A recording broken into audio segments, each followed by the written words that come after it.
Tēnā koutou katoa. No mai, haere mai. Welcome everyone. Thank you so much for coming along tonight. What a fabulous turn. Thank you, Ashhurst, and the Tararua Waka. It's just great to see you all, and we really appreciate the people out there. Really do.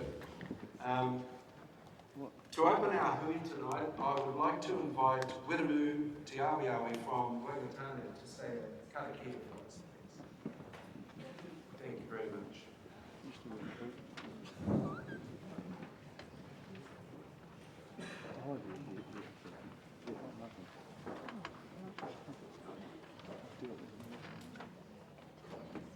Kia ora.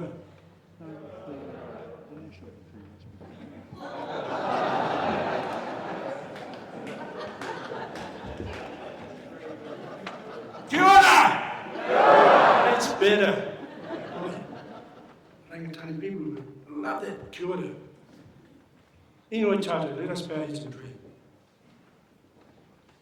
E tō mātou māti te rangi, kia tapitu ingoa, kia tā mātou rangatiratanga, kia me tātou e pai ai ki rungo te whenua.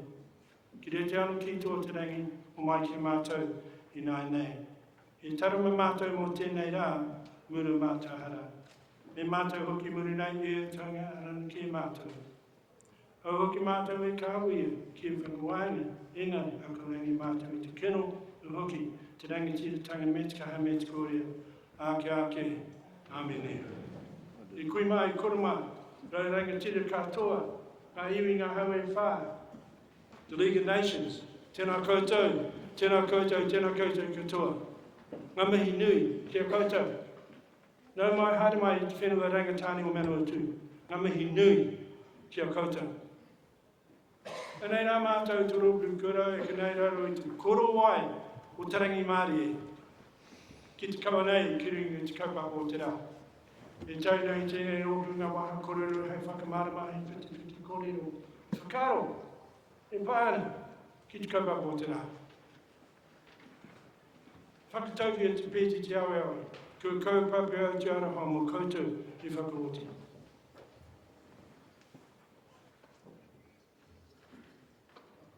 The horizon's good, guys. Kei te ora te wai, kei te ora te whenua, kei te ora te tangata.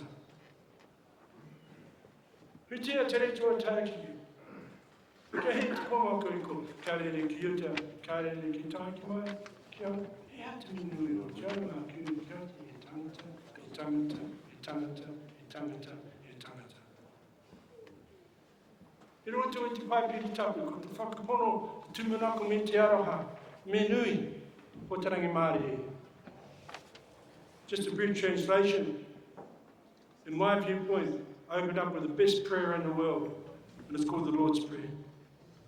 And what I love about that prayer, it's not his, hers, or them. It says, Our Father who art in heaven, which is all-inclusive. And somewhere in that prayer, we're going to have to forgive this government, maybe. Maybe not. It says, bless those that persecute you. What do you mean, Tangi? Then we went on to welcome you, all of you. And that whakatauki from Te Pēti Te Awe Awe, what he was saying is we need to walk together, hand in hand, with not only non-Māori but other tribes, but do it in love. Big difference when you put that word love in the middle. And of course, I ask for God's blessing, as I always do, on us here, everyone here tonight. Not only that, I quoted out of 1 Corinthians 13, out of the Bible, 3 things which remain: faith, hope and love. But the greatest of these is the love that goes beyond all understanding. Nō reira, tēnā koutou, tēnā koutou, tēnā koutou katoa. I'll just ask my backing, I have backing singers now when I go everywhere.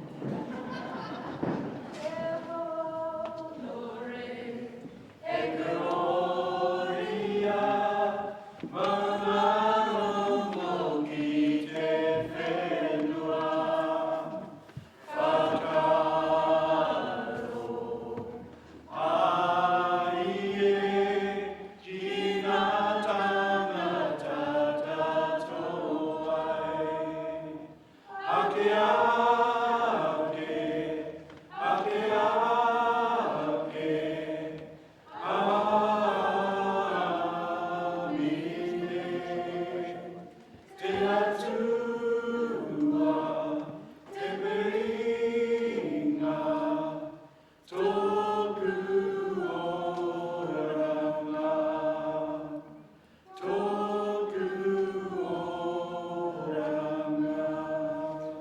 Mr. Seymour, I wish he was here tonight. Why do I say that? If you look at the people that are singing tonight, Māori and non-Māori singing together. Nō reira, tēnā koutou, tēnā koutou, tēnā koutou, katoa.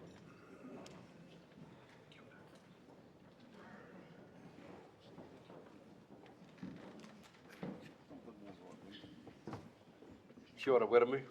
Thank you very much.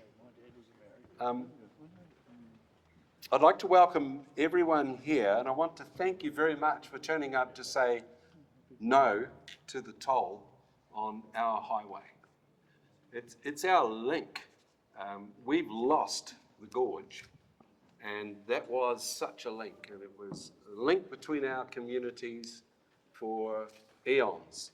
And to have our replacement road threatened to be tolled is just a mortal wound for us, and for many reasons which will be talked about this evening.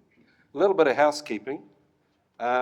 If in case of an emergency or a fire we have to exit the building, there are 3 exits. There's one there, and obviously where you came in, where most of you came in. So you're most welcome to go out and in an orderly way, but please wait in the car park. That's our assembly point, and at that point, we will just make sure everyone's okay before you toddle off. There are toilets in the foyer. I think men's on the left, ladies on the right. We do have one request, and we'll only ask this once tonight, so we won't go over this. But we have a koha box in the foyer. We have incurred some costs this evening, $300 to $400, and if you could help us, if we collect more than that, the overflow will be given to RECAP, which is the, I saw a little poster about that somewhere, did I or did I not? It is to provide food and support for the people in the Ashhurst community. So we're not here to make money tonight. Excuse me? Yes? Can you please use the sound system so we can hear you? And what? Oh, yeah. Well, it's very rare for people to ask me to speak up, I can tell you that now. Very unusual event. My wife is always telling, she warns me before the All Blacks start playing. She says, now no shouting, but I can't help myself. Is that okay? Cool. So we'll just go over that again. In an emergency, there are the 2 exits at the front, exit at the back, toilets are in the foyer. And I'm going to have to say what I said I wasn't going to say again. There is a koha box out the front. We have incurred some expenses. We would like to thank Palmerston North City Council this evening for, shall I turn that off? I think that's what's going on, for gifting us the use of the hall tonight. So thank you for that. Yes. Out in the foyer, as you came in, I know that I saw quite a few of you signing your names on an open letter that we have written to Minister Simeon Brown. And that's asking him to just reverse this decision. And that's going to be sent to him at the end of this week. So if you could please do that, I would really appreciate it. The other thing about that is that that does not mean that you have made a submission. So it is important that you go on to the NZTA website, and I think there are some QR codes that you can put your little phone on your camera on your phone, and you can hold it up and it'll take you straight to where you can fill that in. And if you're not sure what to say, there is a 12-point fact sheet there that you can choose from, and you can say, I don't want a toll road, and that's fine, but you must put a submission in. I was talking with a Member of Parliament yesterday on the phone, and she was telling me that there had already been a huge number of submissions from this region against the toll. So again, thank you very much for coming up. We're grateful for the journalists and videographers present. If the cameras are moving around, let them do their work, that's good. I am now very pleased to introduce to you another of the community members that has helped organise this tonight, Phil Stevens, and he's going to come up and present some information to you with Heath Chittenden, who is the school principal, the Ashhurst school principal across the road.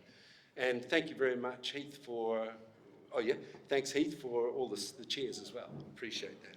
So thank you, Phil and Heath.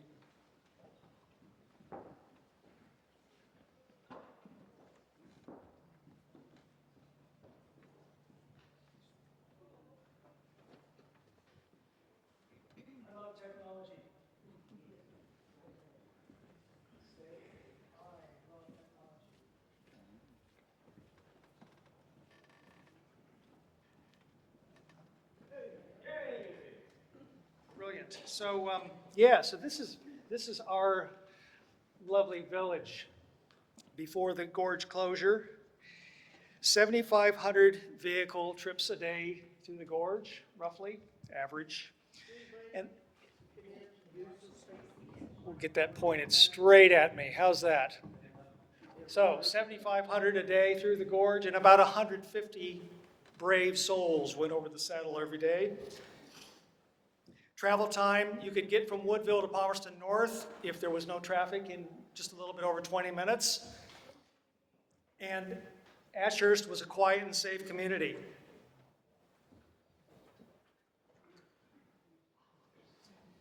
Then it all changed in 2017. The traffic was diverted to the Palmerston track and the Saddle Road. There are now roughly 6,200 vehicle movements a day through our residential streets. Long queues of traffic with rat running, dangerous overtaking, and just the general noise, vibration, and pollution that is causing a lot of hardship for the Ashhurst residents. It takes longer to get from one side to the other. It's more dangerous. And we've got quite a bit of disruption on our hands. But that's okay, because this was temporary. It was temporary. We were promised this was only going to be until the replacement road was built, and that we would have a resolution and things would get back to normal when the new road is open. I shouldn't say new, correct me, the replacement road, because this is not a new road, this is a replacement of a highway link that was severed. However, in spite of these assurances, the community had to work hard, sometimes in a little bit of an adversarial role, to get traffic calming measures and to get things done to make life a little bit easier and safer for our residents. So now here we are, probably 10 months out from the opening of the replacement link, and suddenly there's a new word being thrown around that we hadn't heard before in this conversation. It's the toll. And we ask not for whom the bell tolls, because we know where that money is going to go. Or do we? Well, there's a lot of questions. There's a lot of questions about how many vehicles are actually using the road, whether the modeling is actually sound, and what sort of volumes are acceptable to continue using these substandard routes in residential streets.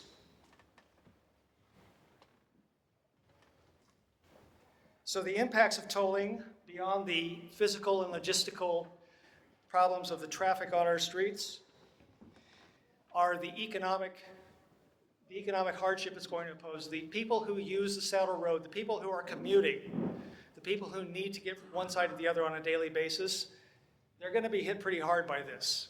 It's not a trivial matter. Asking them to pay $4.30 just to travel that stretch of road is going to be a material hardship. Saddle Road and Manawatū track are both unsuitable for high volumes of traffic and lots of trips. That's been proven. Other toll roads in this country were built alongside existing state highways that were relatively safe and fit for purpose. This is not the case here.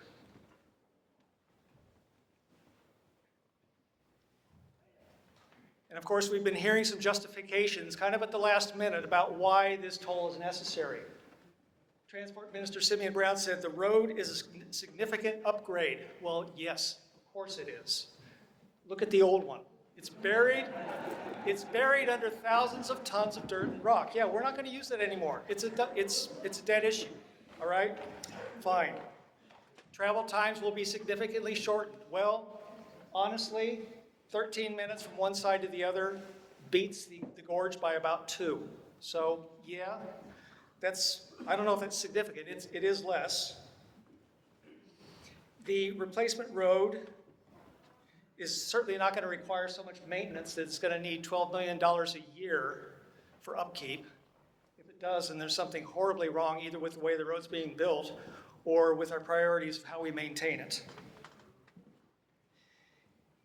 And on top of that, the delay in releasing the business case seems a little bit suspect and leads some people to wonder if maybe the figures were being made to order. So, did a little bit of a deep dive into the numbers and went to Waka Kotahi's website, pulled down some statistics. And if we use the vehicle movements across the state highway network as a whole and track the changes, it turns out that from 2016 through 2020, there was actually a net decrease in vehicle movements. Now, of course, this is taking into account the first part of the pandemic. However, if you look at the blue bars up there, this is the modeling that we're expected to believe is the projected numbers for the road, well north of 10,000 vehicles by next year. If we take into account the pandemic, the lockdown, and the recovery afterwards, you get the yellow bars. However, if we model using the NZTA statistics showing an actual drop in vehicle numbers over 5 years, we see something a little bit more like the red bars. So that doesn't even get to 10,000 vehicle movements until maybe 2050? Don't know.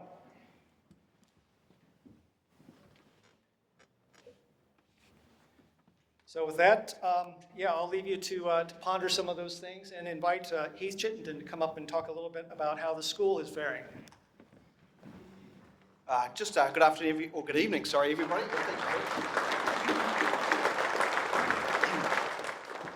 Just good evening, everybody. So I've been principal of Ashhurst School for about 9 years. So I'm from Taranaki, actually. I wonder whether Mount Messenger's going to be told, by the way. That's going to be interesting.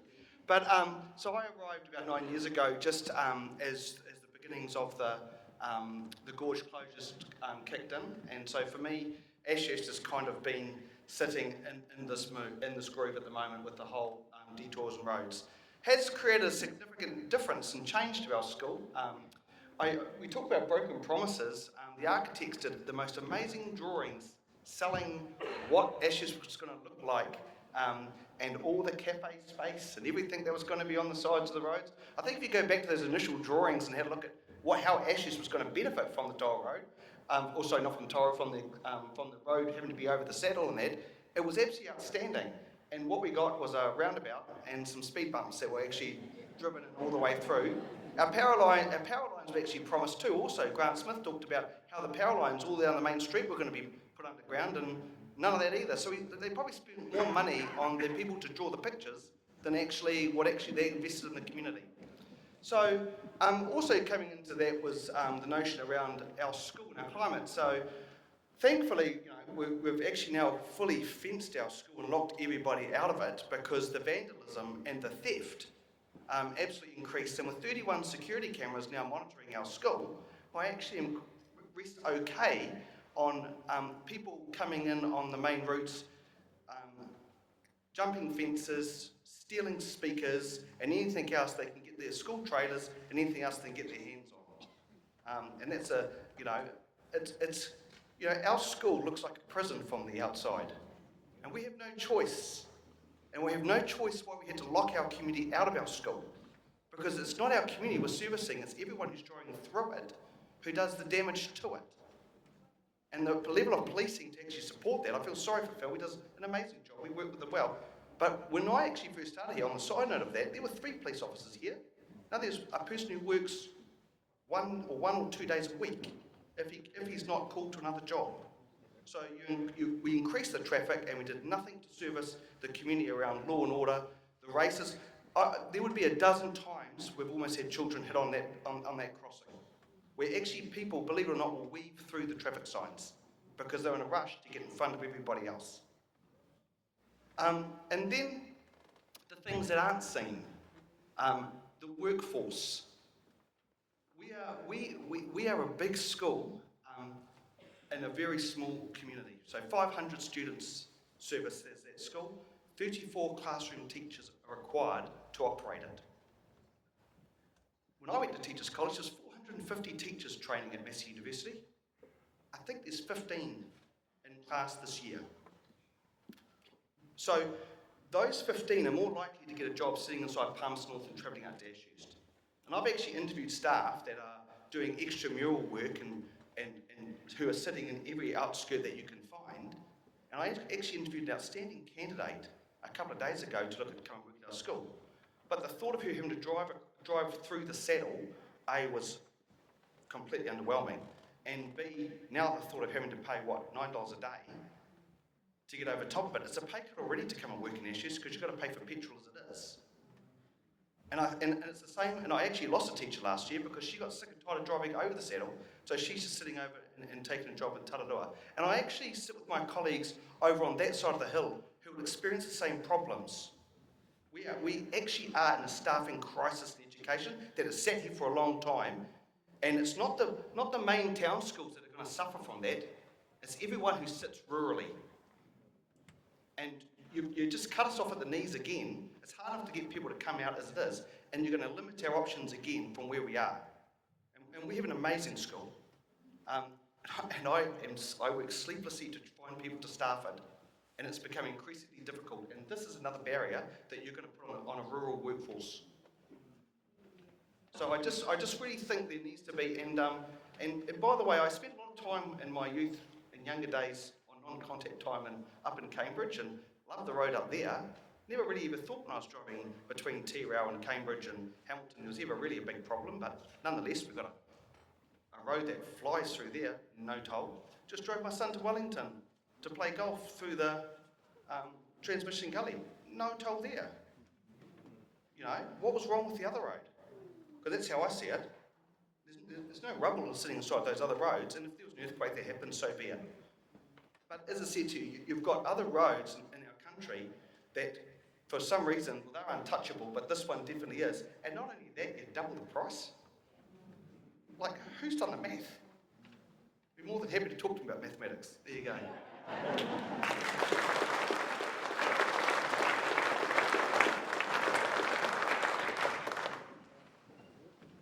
Thank you very much. Can you hear me this time? Yeah, good. Thank you very, very much, Phil. Thank you, Heath. We really appreciate it. I think the single most important thing you can do this evening is make sure that you give a submission, that you put a submission in on the NZTA website. And then the second most important thing is to get your mates to do that too, and your friends, and people anywhere in the nation can do that. So it would be really good if you can ramp that up. My experience living here for 24 years has been that I would ride my horse anywhere I liked in Ashhurst, being a beautiful rural quaint town, something that I loved and raised my children here and now my grandchildren. And we would often ride down Saddle Road to the river, and that river is just an absolutely beautiful natural playground. And we haven't been doing that for 7 or 8 years now. And I wished I had not stopped. I wished I'd kept going and asked NZTA to provide me safe passage. That's what I wished I'd done. But as in terms of a community-minded group, the recreational horse riders, we got together and said, no, let's just leave, Saddle Road alone for now.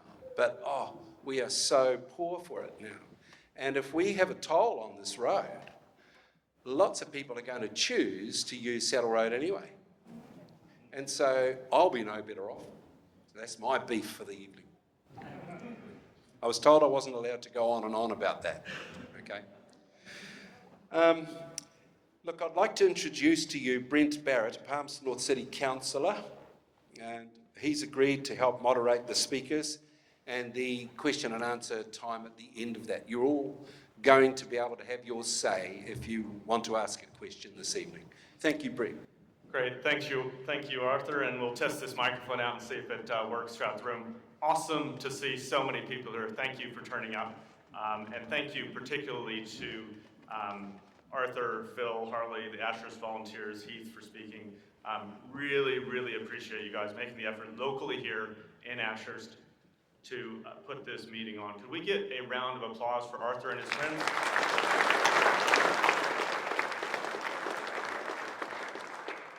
So I can certainly say at City Council we've been hearing a lot from people who are concerned by this proposal, and the mayor will be speaking some to that, or the deputy mayor in just a moment. This is the third meeting calling for the toll proposal to stop, and for it to stop right here and right now. There's a massive meeting and big energy in Woodville. That was followed up by a really strong turnout in Dannevirke, and tonight this is our first meeting west of the ranges, and it's absolutely fantastic to see so many folks that have turned up here in Ashhurst. If you're enjoying leaning against the wall, keep on leaning. There are seats here if you do want them. We'd love to get a sense of who is in the room. So could you make a little bit of noise if you are from Ashhurst? Oh, that's good, good. Palmerston North. Yeah, a few Palmy. Manawatu and Fielding. Yeah, excellent. Thank you for making the journey. Fantastic. And the mighty Tararua. Excellent. Anybody from further afield? Hand up. Where are you from? Horowhenua. Thank you. Yep. Wanganui. Excellent. Thank you for making the journey here. Really appreciate it. Now we've got some cameras rolling, and there's a really good opportunity here. I think we won't get a chance for everyone to ask a question tonight, but everyone can say something tonight. And what we'd like you to say is just 2 words: no toll. And that'll be on the count of 3. Are you ready? Are your lungs kind of warmed up? 1, 2, 3. No toll! And there's your soundbite. Thank you. I know many of us are actually quite unhappy about this, quite aggrieved, in some cases even angered by this proposal. But we're asking that you do make sure that this meeting we stay respectful, and that we stay on task, and that we show our guests and we show New Zealand what an awesome, constructive community we are, so that you know what to expect in this part of the meeting. We'll have a number of speakers from iwi, regional council, local councils, and a couple of MPs. We'll then have some Q&A, and then we'll finish off with Arthur coming back and giving you one more plug on those awesome submissions. We plan to hit pause about 8:30 so that if people need to go, they can, and we'll definitely wrap up by 9 o'clock. So just a few ground rules. When others are speaking, please give them the courtesy of not interrupting them. And with everyone, but most especially with our civil servants, please do keep it civil. Any abuse will not be acceptable, and to be honest, it won't be helpful to our cause. So if anybody does become abusive, that person will be asked to leave the meeting. Before I acknowledge some of our guests, I want to first say a huge thank you again to each of you for coming out tonight. It's the people's passion, people's power that can actually turn this around. So thanks for being in the room. It's much, much appreciated. So we'll go ahead and welcome our guests up here and then get them speaking. So first, Wiremu from Rangatane, who gave us a Karakia. Come on up, Wiremu. Rachel Keedwell, the chair of Horizons Regional Council. Debi Marshal Lobb, the Palmerston North Deputy Mayor. Tracey Collis, the Tararua Mayor.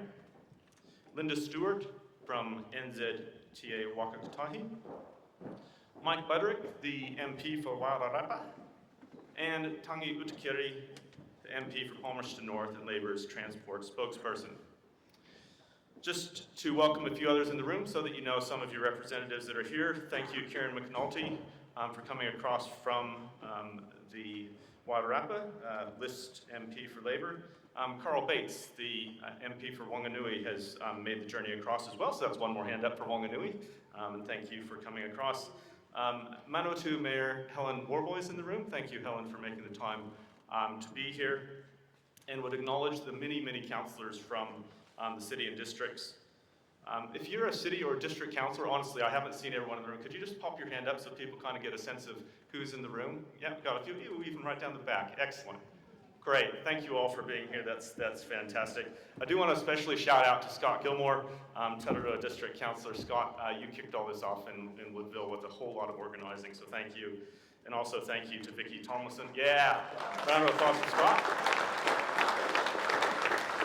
And to Vicky, who's here from, Vicky Tomlinson, who's here from Positively Woodville. Vicky's going to make a brief announcement after the speakers and before the Q&A. So just to keep things on track, we'll go to speakers now. We'll go right through all the speakers, and then we'll go to Q&A after that. So firstly, Wiremu, the floor is yours. Thank you for being here. First of all, may I say, under the Treaty of Waitangi, I'm the mayor of Rangatane. I don't have elections, but I just am. You know why that is? Because we've been here 800 years. Not just a couple of generations, 800 years. And first and foremost, they call me the nightmare, but it's the nightmare spelt with a K. That went well. I won't. And I come from the promised land of Rangatane.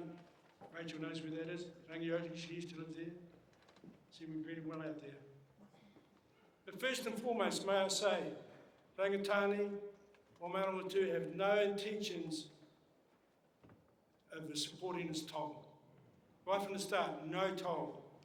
And we agree wholeheartedly with that. May I say to some of you, now you know how us Maoris feel. We've had 185 years of this. We go, kōrero mai, change the post. Go, kōrero mai, change the post. So you can see why we get a little bit brassed off. And I know I can speak on behalf of my own relations, not only Rangatane, Marapoko, Kowhata, Ngāti Raukawa, Tamaki Nui Aru over the hill, Rangatane, and also, what's that other tribe? Kahununu. So, kia ora, anyone for Kahununu here, kia ora. I'm known as the peacemaker. But when we look at it, right at the beginning, Rangatane was sitting at the table. Not a whisper, not an unction that this was going to happen. Why wait till we get to the end? So as far as we have significant sites right throughout the gorge, urupas, sites of natural history to us. And when I went with Horizons, and don't forget you can vote for me if I stand again, if they allow me to stand again. But what I can say is this, the new road that they put in is good, and it's done a lot of things for our environment. And if we just keep on carrying on like we are, and people forced to use the alternative routes just to save a few, well, save a lot of money. And when I hear Turanga, I'm not too sure, how much to get across the bridge there, $2 or something, is it? I'm not too sure, would you probably? Hello, they come and see us. $9 a day if we live in Woodville, going back and forth. So as far as the Rangatane is concerned, no way. And we'll see if they'll break their promise again. Kia ora, I'll leave it at that because there's a lot of speakers and I could go on for a good half hour, but I'm just warming up. But kia ora. Kia ora, Wiremu. Thank you for putting that in context. Next speaker is Dr. Rachel Keedwell, Chair, Horizons Regional Council. Please do give her a welcome. Kia ora koutou. Thank you all for being here tonight and showing what you think about this proposal. Look, to be honest, I'm not against road tolls. What I am against is putting them somewhere that's not, excuse me, not appropriate. For this road, for Te Ahua Turanga, it's not appropriate. And in fact, on so many levels, it is wrong. It is wrong to put a toll on a replacement road that doesn't have a safe or resilient alternative. There's a reason that the Saddle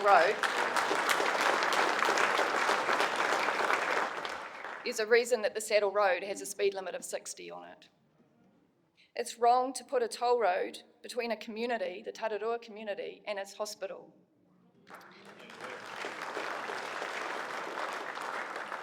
And it's also wrong to betray iwi and community who worked so hard in good faith in making this road the success that it's going to be by, at the last minute, changing the conditions. The bit that puzzles me the most is how it can possibly be appropriate to even consider tolling this road when the numbers don't meet NZTA's own criteria for deciding whether a road should be tolled. So I'll just run through a few stats. They back up what Phil was presenting before. So the gateway test says there should be at least 10,000 vehicles a day using the road for it to be considered appropriate for tolling. The Gorge counts prior to closure, as Phil said, 7,600. The NZTA technical assessment in 2018 that was looking at what the usage would be when the road opens, 9,700. Counts in 2023, when you're including construction vehicles on the Saddle Road, 6,000. I don't have the current counts. I know there are traffic counters out there at the moment. Tracey had a few figures on this, but I know they are nowhere near 10,000. And by the NZTA's own estimates, 37% of people will choose not to use Te Āhua Tūranga, but they will continue to use the other routes. So that means fewer than 7,000 vehicle movements a day will be on Te Āhua Tūranga, which last time I checked is a long way from that gateway of 10,000 vehicle movements a day. So I do not understand how they came to these figures, and this proposal should have been tossed in the bin a long time ago because it doesn't even meet that first check.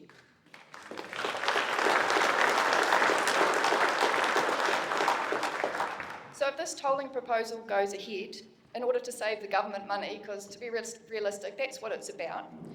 It's not about our community, it's not about what's best for our region. So Ashhurst will continue to pay the cost with the high vehicle movements through the village. Our ratepayers will continue to pay the cost in rates that will be required to maintain the Saddle Road to meet the high traffic volumes that are going to continue. They're not going to revert back to 150 vehicle movements a day, which is what it used to be. And our communities will pay the cost in grief when deaths and serious injuries are not reduced because people are unable to afford to use the safe route over the hill. NZTA's own tolling assessment estimates that there will be a reduction in safety benefits by 1/3 if a toll is put on this road, despite the fact that safety was one of the top 3 critical objectives for developing Te Āhua Tūranga. And the Regional Council, we can't even offer a bus service as an alternative way to travel between here and Tararua, because although we've put money in our budget for such a service, NZTA has just recently declined to fund that service, the services that we proposed, and services that would help those struggling already to meet their transport costs. So it's adding insult to injury. So if this government has chosen tax cuts and landlords in the tobacco industry over hospitals and schools in our communities, then it's not our community's responsibility to pick up the tab, quite frankly.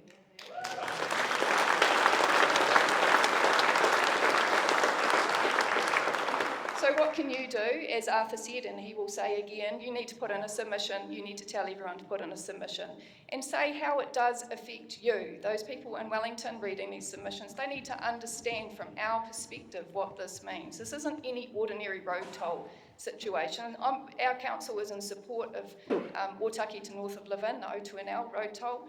That's a different situation. This one is quite unique, and we need to get that information across. What you can also do is write to your local MPs. We've got Carl Bates from Wanganui here.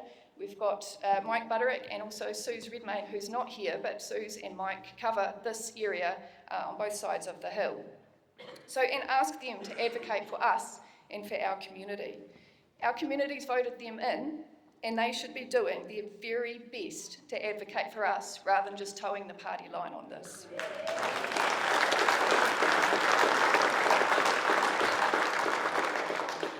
Transport Minister, Simeon Brown, he's only thinking about what's appropriate for NZTA's coffers and for the government books. He is not thinking about what is best for this community and this region and how this proposal will affect us. So make sure your MPs know what's best for our region and make sure they tell Simeon in no uncertain terms what should happen to this proposal. So thank you for being here tonight and for telling the government that this toll is not appropriate. They've got it wrong. They need to own their mistake and they need to withdraw this ridiculous proposal. Thank you.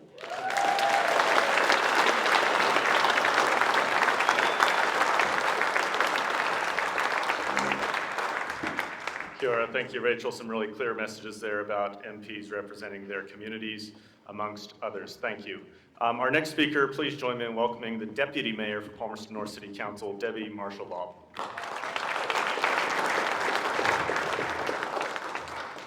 Tēnā tātou, tuatahi ka rere taku mihi ki a koe pā Wiremu nau anoi whakatuwhera tō tātou hui ma te Karakia. Tēnā nō hoki koutou i ngā rangatira i hui mai nei i tēnei rā. He kaupapa tai ori tēnei. I'd just like to acknowledge Pa Wiremu for opening our Karakia and also the fact that he is mana whenua and provided something really significant. We're both Rangatane, but it's not me mihing to myself here, but those of you who are Māori would understand that you don't do that, but I think it's important that he provided a context of what Rangatane think about this tolling. But I'm here today representing Palmerston North City Council, and I see some of my colleagues here, and I'd just like to ask if they could stand up, because I'm not speaking just on myself, I'm speaking on behalf of what we did earlier today, so if they could stand. Ngā mihi kia koutou.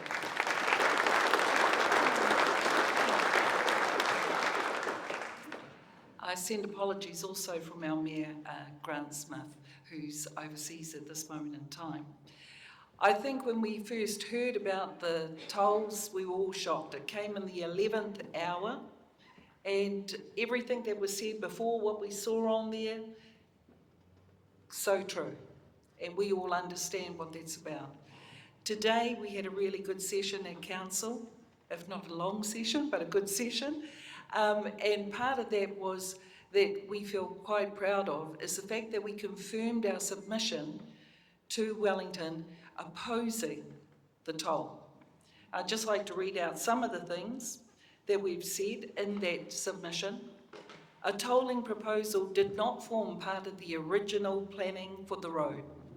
The proposed toll will have a significant financial and social impact on local communities.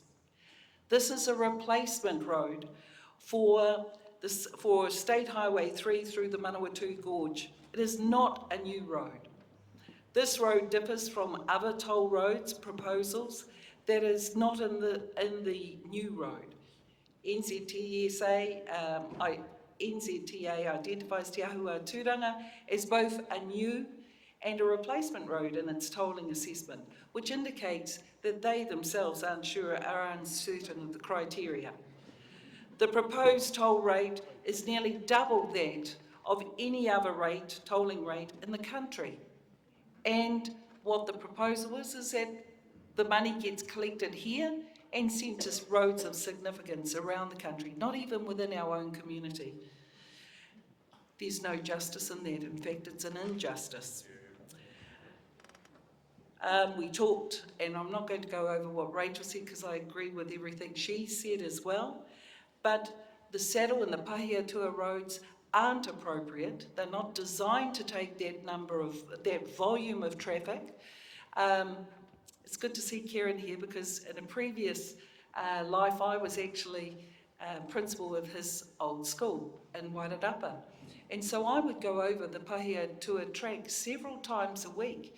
And there were times when I would go over, so I relate to what you were saying, that it became an obstacle because sometimes I'd get partway there and the road was closed. And then I'd have to come all the way back, or else I'd have to phone up school and say, I can't come in until later this afternoon. Hopefully they've cleared it. So that was a major issue. We're concerned that this community, once again, will suffer. You were told it was only going to be for a short time.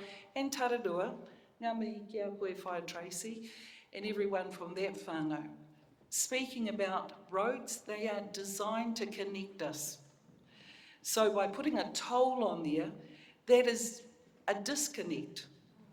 And we know that people are heavily reliant on this.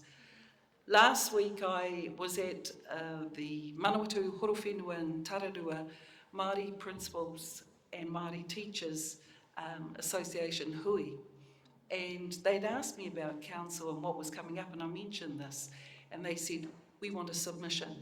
We want to put a submission forward. So, and part of the reason for that is not only do people come backwards and forwards to appointments or to work, but there's a cultural connection. There's a social connection. Many of our students go there to play sports. Many of them have exchanges that would be stopped or prevented this way. And I know for Palmerston North City Council, you have our support. We don't want a toll. And we're here to show our support, and we've made the submission, and we will keep making noise to say, ka te aki rā tēnā. In Māori there's a saying, ko te hea no te hea, ko te tika no te tika. Some of you will know what that means, but basically it's saying, what's right, what's wrong is wrong. And this is wrong. Tō reira, kia ora koutou.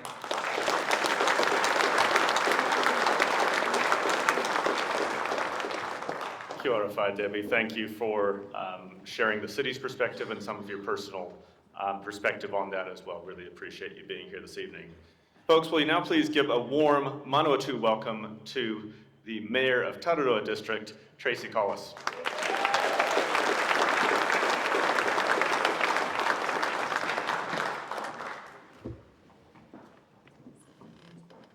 How's that?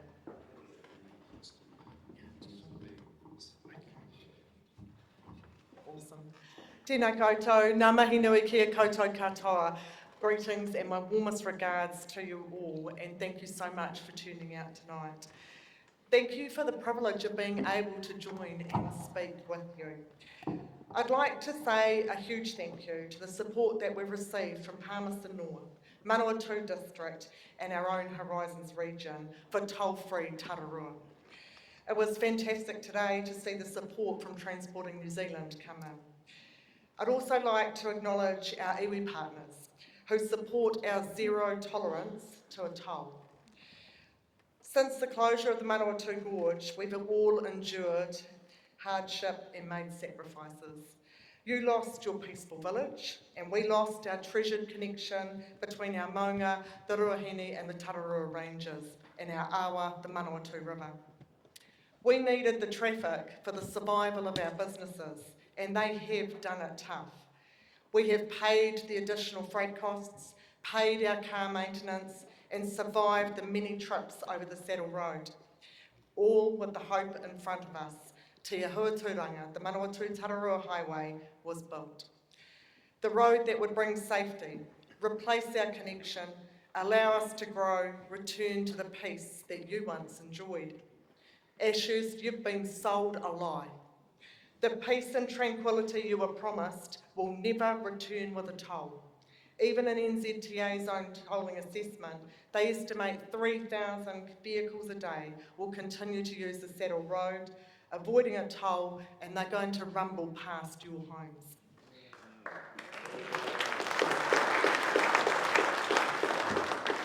Our people have modest means, and $4.30 is out of the question. But so is any toll, because that is not what was agreed or promised. You were promised your peace, and we were promised safety and resilience. Landowners and our iwi who sacrificed did so for the benefit of us all, and for the opportunities the replacement road would bring to our region. This full support allowed the consent to go through the Environment Court in a single day, because we all believed in Te Turanga, and never once was a toll mentioned. We would never have agreed to a road that was only for the rich to enjoy and be safe on.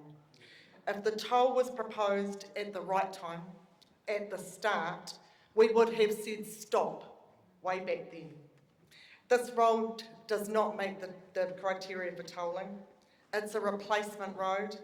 alternatives that are not feasible or safe, and we know that the figure used in the tolling assessment of 10,902 is based on unrealistic growth to get over the 10,000 vehicle movements needed to consider a toll in NZTA's own policy.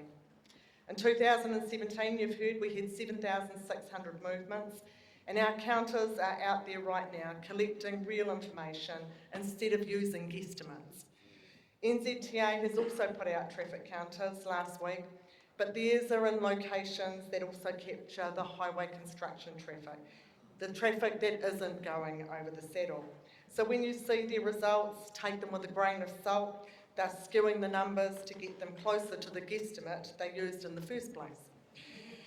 Fortunately, we'll have our own statistics ready to measure against that.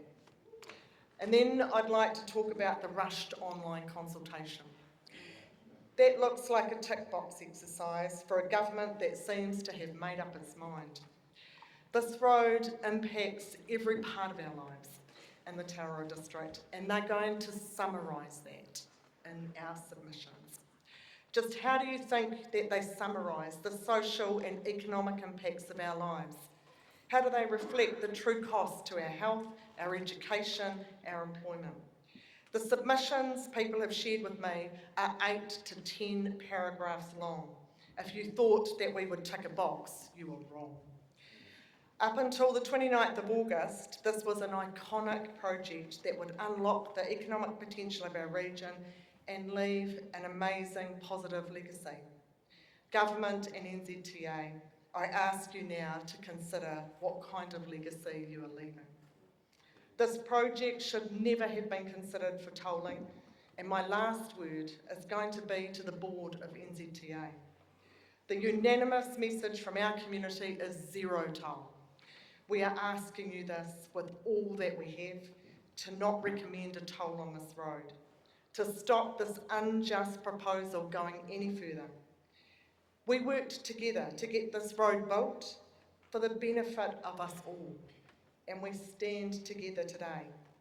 Let Te Ahua Turanga be the road that it was meant to be, our replacement connection, the road of shared stories of our maunga and the Ruahine and Tararua Ranges, the safe and resilient road, and the road of our growth and dreams. Do what is right and keep it free. Nō reira, tēnā koutou, tēnā koutou.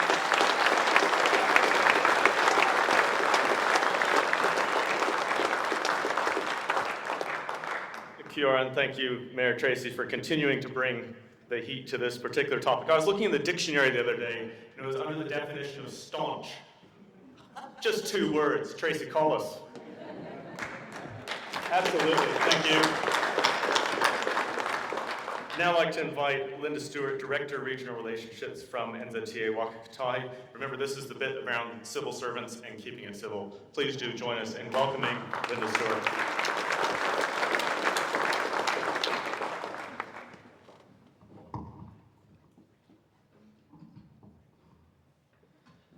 Tēnā koutou, tēnā koutou, tēnā koutou katoa. Ngā mihi nui kia koutou.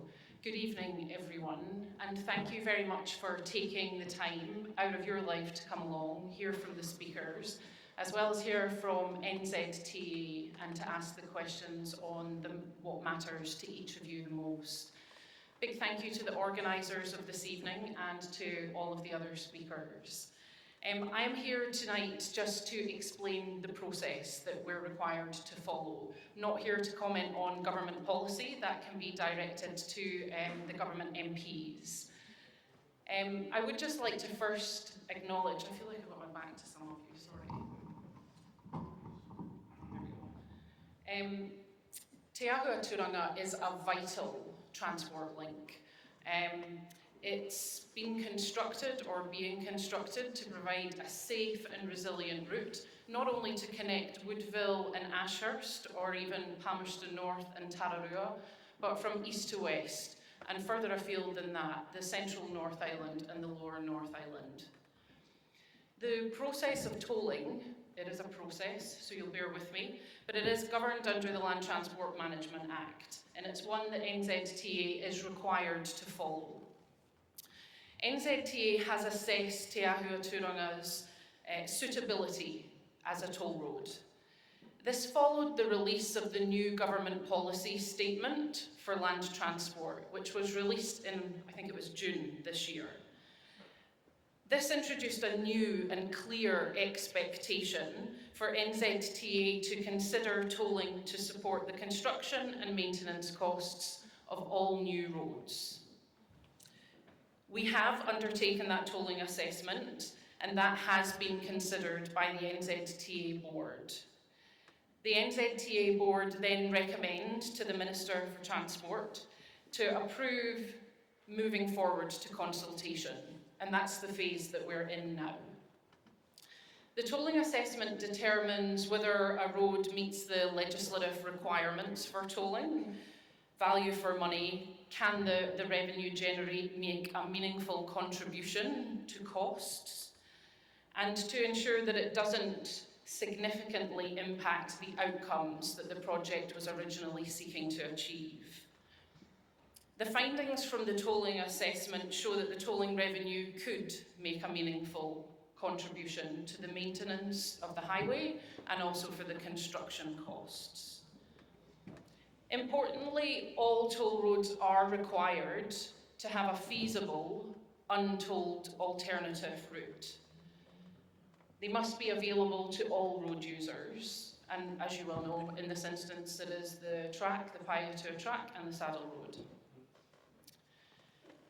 How we reach the toll pricing that is proposed, the modelling is undertaken to identify a range of options, and that's to find the tolling price that maximises the use of the road alongside the revenue. So it's a balancing act. One goes higher, the other one goes lower. The proposed pricing that's in the submission is there to, it aims to ensure that we generate sufficient use with sufficient revenue to make that meaningful contribution. Just a little bit on decision making. So how does this work from here if you are all going to take the time to submit? And I would genuinely encourage you all to submit, whether you are vehemently opposed to the toll, whether you think the toll might have merits, but it needs a whole lot of things changed within it, or whether you support road tolling. It's really important that we hear all views. This, again, the decision-making process is governed by the Land Management Transport Act, so it's quite clinical, process-driven. Post the public consultation, all submissions are reviewed, all feedback that we receive are reviewed, and this is then summarised and goes to the NZTA board for consideration alongside the technical data that's collected.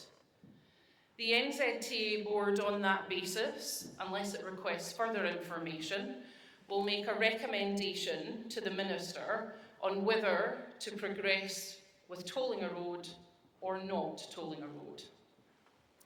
The Minister is also provided with the submission summaries, any other information that is requested, and the technical data as well.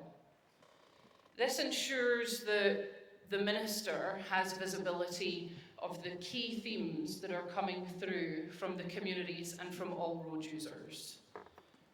The final decision rests with Cabinet, based on the recommendation of the Minister. And that's when the decision is made to toll or not to toll. I'm happy to take, because there will be questions, but we'll take them at the end once the other speakers have finished. And thank you for listening.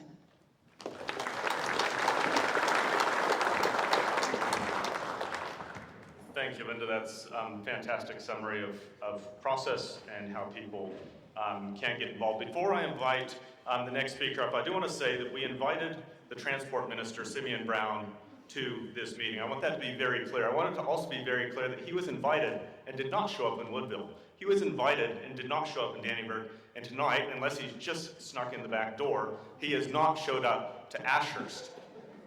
That is unfortunate. Fortunately, we do have a government MP here, Mike Butterick from Wairarapa, who will be speaking to us tonight. And I think, Mike, what this room would really like to hear is why is this such a good idea?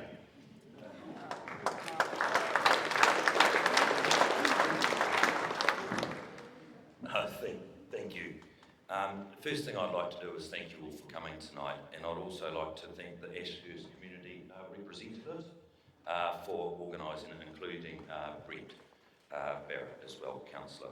And I would also acknowledge Mayor Debi, Mayor Tracey, Mayor Helen, Rachel, Chair of Horizons, councillors from various councils, fellow MPs, Tangi, Kieran and Carl Bates. Also Linda from NZTA and Wiremu and other EB representatives, Kia ora. And Sue's Redmayne is the MP for here, and she does send her apologies. She's away in Australia at the moment with Mayor Grant Smith, and she would have really liked to have been here, but she does send her apologies. So tonight, myself and my fellow MP from Wanganui, Carl Bates, we're here to listen to you. And I'm here to listen to you, as I have been since the proposed toll was first announced, and to again encourage you to submit on the proposal and submit on what the toll will mean to you, your family and to your community and the groups within that community and your business. To submit whether you agree, disagree or are neutral, because your submissions matter. And I can assure you that I've been actively engaging with constituents, councils and the Minister of Transport regarding the proposed toll road since it was first announced, and will continue to let them know directly what your thoughts are. And there has been, as you've heard, public meetings in Woodville and Dannyburg, which were very well attended, as is tonight. So Sue's Redmayne came with me to the Woodville meeting, and Tom Rutherford, who's on the Transport Select Committee, came to me with one in Dannyburg. And both, again, we explained we were there to listen and to, again, take those concerns directly back to the Minister. And we have heard the impact in Dannyburg on their community health shuttle, and I've heard from a person undergoing cancer treatment of the impact the proposed toll would have. I've heard from a patient in Paiatua undergoing daily dialysis, and I've listened to the impact from local schools on both teachers and other staff that travel, as well as students that travel through for sport. And I've heard from transport operators on the impacts on their business. And I had written to NZTA and requested the tolling assessment, which I received at the Dannyburg meeting last week. So again, apologies from Sue's, and I urge you to submit whether you're for, against or neutral. And if you do need a hand with submissions, Carl's office, if on the west side of here, or Sue's office, or my office on the other side, and team are happy to help. Thank you.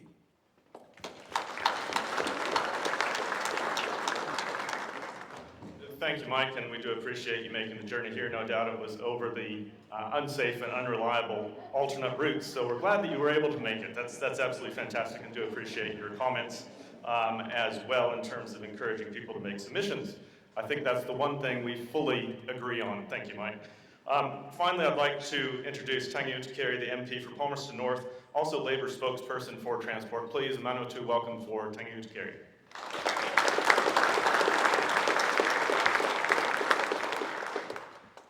Tēnā tātou katoa, kia orana, koutou katoa, and good evening. Thank you, Brent. Look, last week, Kieran and I went to toll-free Tararua to hear the concerns of the folk in Dannyburg. Not a single person in that particular complex last week raised their hand to say that they were in support of a toll. The week prior, Kieran and I went to support and stand alongside the folk again in toll-free Tararua in Woodville. Very similar reaction and response from there. And today we are back here in Ashhurst on the other side of the gorge, I reckon actually to hear the same sort of views that have been expressed across in toll-free Tararua. This community has been waiting a very long time. I recall back in 2017, I filled the role that Whai Debi filled. I was the Deputy Mayor of Palmerston North before becoming an MP. And I remember in 2017, I stood in this very hall to hear the concerns, the criticism, and the views of this local community about what any proposal will mean for this village, for village life, for households that moved here some time ago or even more recently. The message was very, very clear. And it should have been, because you, as members of this community, were looking out for one another and each other. I remember actually one morning, Ross opened up the library here, and again, as Deputy Mayor and some other councillors, we met with the Transport Minister of the time, Simon Bridges, to share thoughts on what needed to happen for this local community. It's interesting that the chair of the NZTA board that will make this decision about whether or not a toll should be recommended to Simeon Brown is chaired by Simon Bridges. Someone who represented Turanga for many years, the place that has 2 of the 3 toll opportunities in this particular country. This is a project that will be delivered on time next year, and despite what others say, delivered to a budget. Recently we've heard from Simeon Brown say, well hang on a minute, there's a $200 million blowout around this. Now that was news to me. Actually, it was news to many people when we heard that from him in Parliament, actually the day after the Woodville meeting. And he says that the blowout is attributable to the fact that there is a shared pathway as part of this project. Well, I know well and true that that was a condition of consent for this project. It's not something that is just Johnny-come-lately to this piece of road and piece of kit. I also know, and I'd say, tell me any project post-COVID that hasn't had some issues in terms of supply chain, high inflation, and the like. And the other thing I'd say is this. Back in May of this year, the NZTA board approved additional funding to meet that particular issue. So this is a particular project that will be delivered on time, and the budget has already been provided for as a result.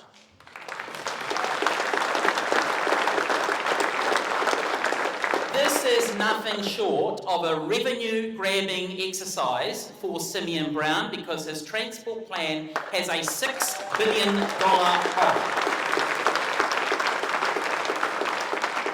And folks in this community should not have to foot that bill. Folks in the Tararua district, who in many circumstances will have to fork out more than $43 or $43 a week if they're travelling to and from, whether education, health, work, they shouldn't have to fit the bill. Because any money that is generated from this toll, an unwanted toll, will be used to offset costs of maintenance elsewhere around the country. This community will be footing the bill for maintenance in other parts of the country because Simeon Brown simply cannot add up. And that is just completely unacceptable.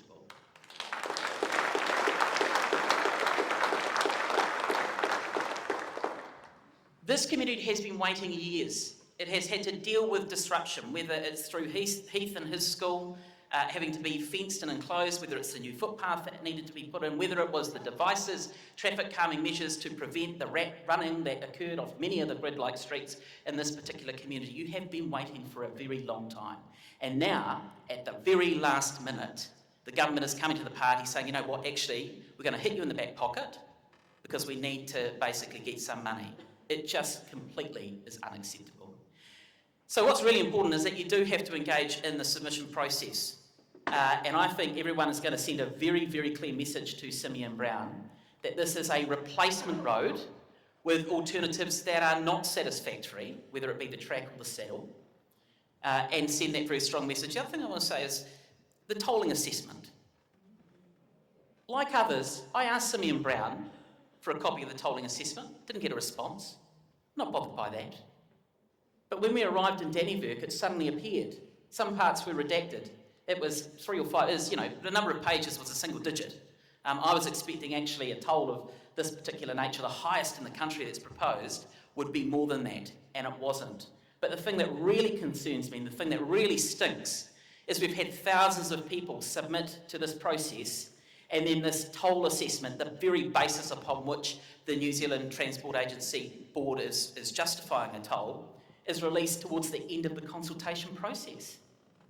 Now, how fair is that?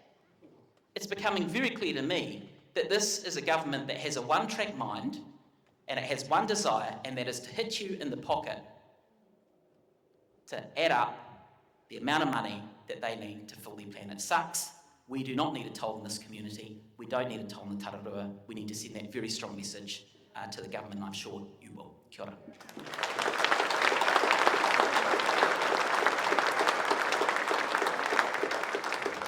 Thank you, Tangi, for that very clear message. We now have a very brief announcement from Vicky from Positively Woodville before we get to that best part of every public meeting, which is the Q&A. Vicky.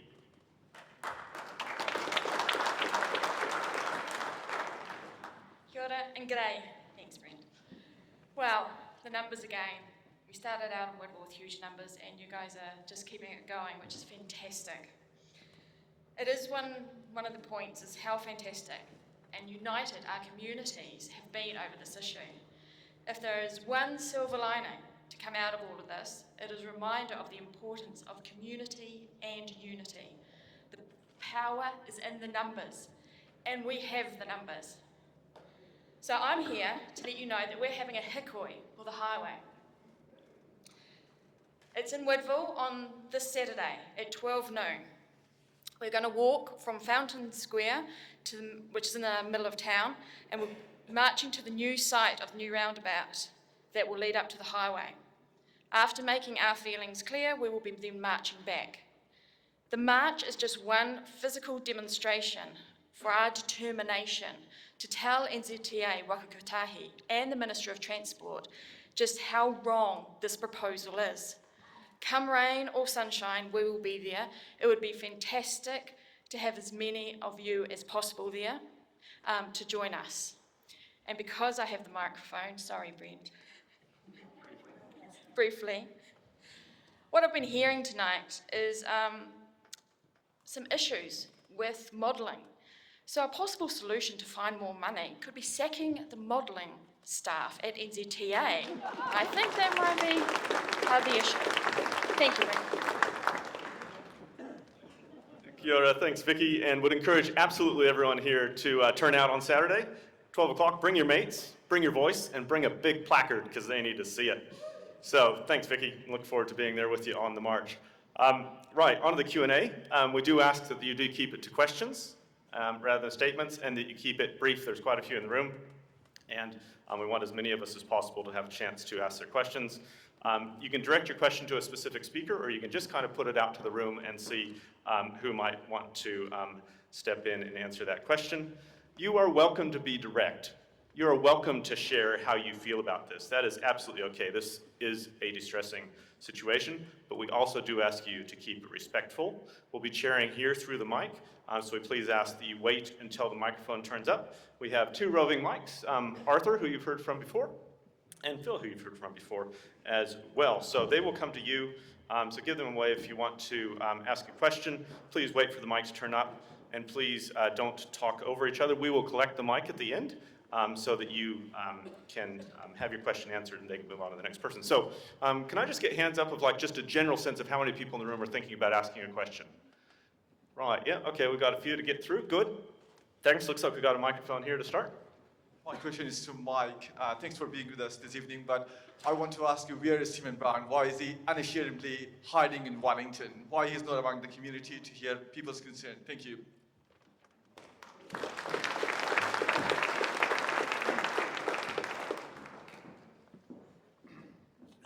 Look, thank you. That is a question I cannot answer. Yeah, so look, I'm just here to represent Susan, Suze as well, so I can't tell you where Samantha is.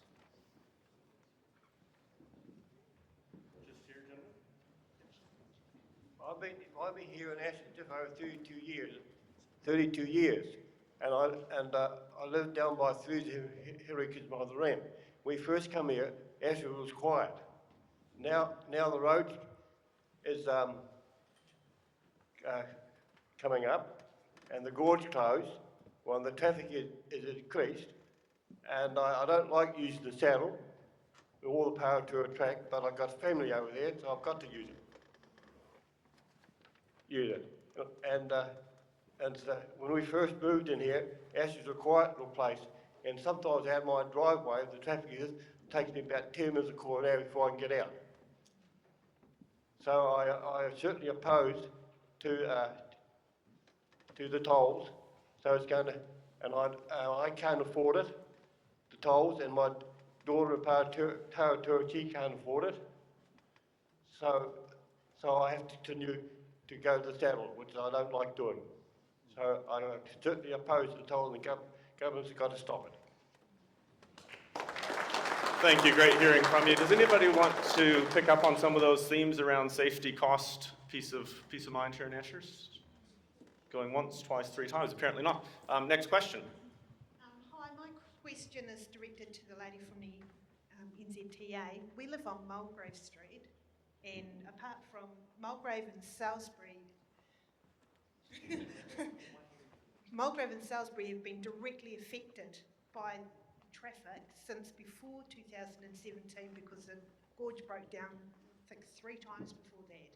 What price of a toll do you put on broken sleep, vibrations, nervous wrecks it's turned us all into, and the safety factor? The road is continually full of potholes because of the trucks going through with no proper repairs being done.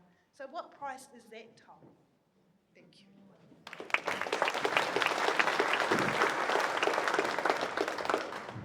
Thank you very much. I would strongly recommend that you outline your concerns in your submission. So thank you very much for submitting. Next question, just here in the centre. Thank you. This is also directed to the lady from NZTA. According to what you have supplied, currently the Saddle Road is listed as Highway 3. So once the new road is open, what will that be designated? What will then happen to the designation on the Saddle Road? And what implication does this have for who maintains those roads? Great question. So once the new road opens, the saddle and the track go back to the asset owner, which in those instances are primarily Tararua District Council. There is a little bit that's Palmerston North City, and I think there's even a little sliver that's Manawatu on the saddle. But those assets are owned by the council and they are returned back to the council as their assets for ongoing maintenance once the new road is open. Prior to returning those assets back to the council, we do what is called a walkover to look at the level of service that's provided and have a look at the ongoing costs, the improvements that might be required to reach the level of service that the council is requesting. And then there's a negotiation piece in there if any improvements need to be made, but also as well to look at what the ongoing maintenance requirements are. Want a supplementary? Go for it. Can I just say, so that puts another increase on our rates? Sorry. So that will actually increase our rates because the council will be responsible for the road. You are right. They will still receive their funding assistance rate that they get for all local roads, but yes, there is a cost that the council will have to raise local share to contribute to, yes.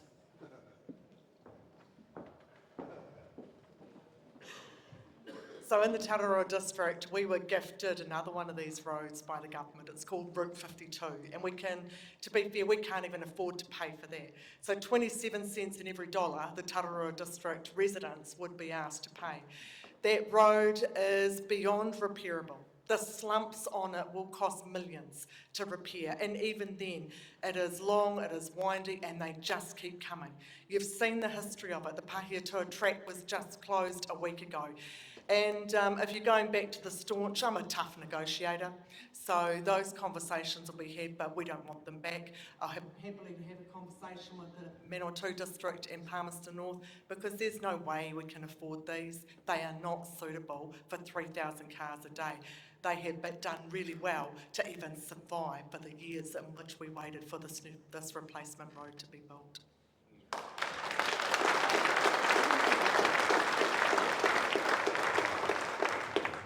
Yeah, so I've got a couple of questions, and basically I think with everyone here I feel like this whole thing's completely unjust, and I was thinking about those that have worked on this road. This is a legacy project for us. We should be proud that we have completed this highway, and people are going to have their legacy, their work get sullied by the government. So my first question is for National Cabinet. I'll direct it at the MPs that are here. And really the question is, how dare you? Like, how dare you? You should feel embarrassment at this, that putting costs on people. We should feel anger at having the rug ripped out under our feet. So it's like, how dare you? I don't expect you to answer, but like, anyone? No? Okay, cool. So my second question, for the committee, much nicer, okay, for the people that have organised this event, what do you think about a nickname for this road, which will, for the toll, not the road, the toll. The toll's the problem, the road's not the problem. A nickname for the toll. I was thinking about the fact that Nicola Willis and Chris Bishop and everyone likes to go down to the Basin Reserve and watch cricket. And the idea popped into my head of the underarm toll. That is what this is. It's not fair, it's not Kiwi, it's not right, it's unjust. Underarm toll, remember that. Hard act to follow. Kia ora everybody, my name's Lane Nelson and I've spent more than 60 years in this community. I have commuted to Wellington and to Napier to work and come home sacrificing time with my family in order for my family to grow up in this village because it's a safe, or was a safe and quiet village. More recently I've been combating cancer and going through chemotherapy, radiotherapy, and I live one house back from Salisbury Street, and I can tell you it was not a restful time. And like so many people here, I will be making my submission. I've seen the school go into lockdown. I've served this community. I spent more than 11 years on the board of trustees here. I've served in Kindy, at Plunkett, and at no time has our community ever gone into a lockdown mentality. The school, I was part of the project that brought the bikes in schools to our community, and part of that agreement was that that facility would be made available to the public.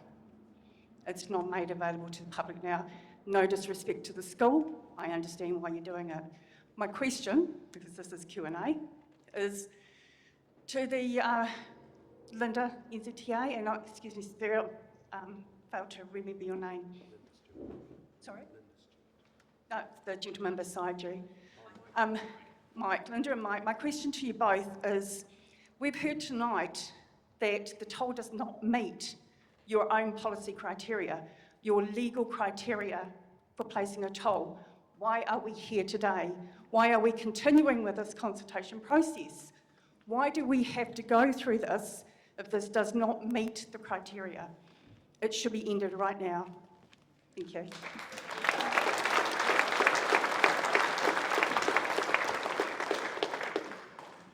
Two parts to this. We are required, as directed, the clear direction from the government to assess tolling on all new roads.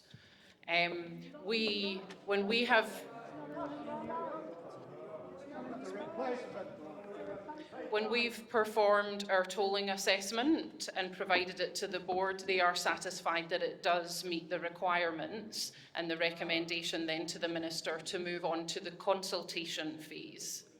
Thank you.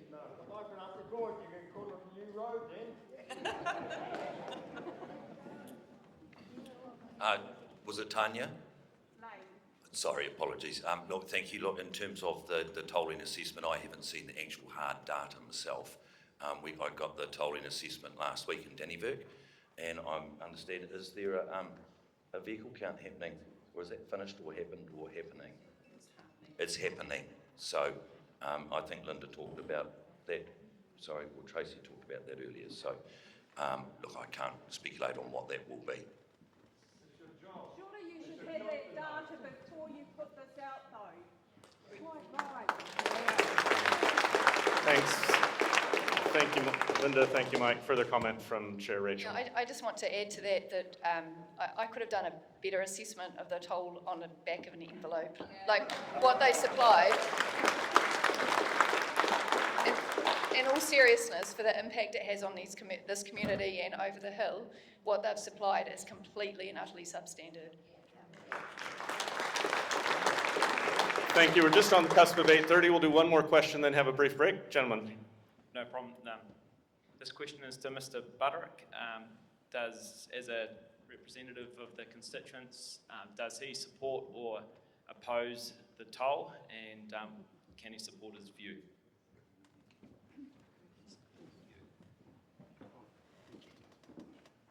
Thank you for the question. Look, as I've said repeatedly, I'm here to listen and take those views back to the Minister because it is a proposal at this stage. So there's, yeah. Mr. Butterick, you've been voted in by your council by a significant, by a margin of 2,800. Last it came off for Labor. Does he want to let if he's not representing the views of the Wairarapa, that will be going back to a Labor electorate.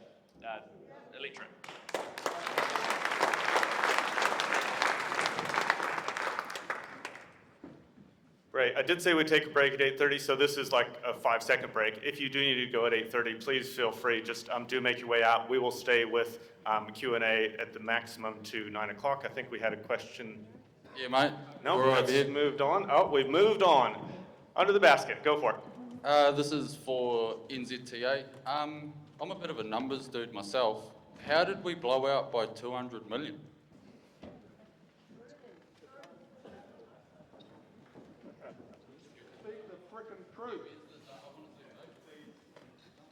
Sorry, can you speak again to the microphone? It's more or less like we'd just like to see where it went, because when you guys first proposed the road, you guys get an estimate on the price of what it's going to be, like rough estimate. How do you blow out by 200 mil? Whole range of reasons. We'll just step through them. So first up, when the design's actually underway, all of the testing's underway. By that I mean ground testing, etc. There were a few surprises for us, particularly around the bridge structure, the big bridge that goes over the river and the eco viaduct. So the pillars and the piles that are required to go down there had to go a lot deeper and required a lot more technology and engineering support. Secondly, we've encountered, as the whole world has, significant cost escalation right across the full supply chain. So everything from aggregate to labour to steel, the extended times to get materials here, also labour costs. We incurred a fairly long and substantial issue through COVID with a number of our labour force that were impacted and had to take time to recover from that. And also as well, we wanted to ensure that some of the pavement issues that we've experienced in Peka Peka to Otaki were not replicated on the Gorge. So we looked at, on Te Ahua Turanga, we looked at different pavement design which required different aggregate to ensure that it stood up to the wear and tear, particularly from freight movements. So there's a range of reasons over time that have impacted that cost escalation. All right, thank you. So before we actually do any building of any roads, don't you have to do an earth survey?